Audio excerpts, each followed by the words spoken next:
شیخ الاسلام مفتی محمد تقی عثمانی صاحب فرماتے ہیں کہ آپ پاکستان کی حالت دیکھیں کہ کتنی قسم کے گروہ اور جماعتیں آپس میں ہی برسر پیکار ہیں، جس کا فائدہ براہ راست یا بالواسطہ دشمن اٹھا رہے ہیں۔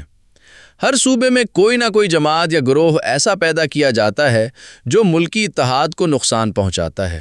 مثلاً بلوچستان میں وہاں کے لوگوں کو بلوچ لبریشن آرمی بنا کر کھڑا کر دیا کہ بلوچستان آزاد ہونا چاہتا ہے۔ اس میں کوئی شک نہیں ہے کہ بلوچستان میں ناانصافیاں ہوئی ہیں، لیکن اس کا یہ حل نہیں ہے کہ الگ ہونے کا مطالبہ کیا جائے۔ اسی طرح پختونخوا کے اندر ایک پشتون تحریک شروع کی گئی کہ جو پشتون کی بنیاد پر لوگوں کو جمع کرے۔ ایک عرصے سے یہاں کراچی میں اسی عصبیت کی بنیاد پر مہاجر قومی موومنٹ کے نام پر تباہی ہوئی اور المناک واقعات پیش آئے۔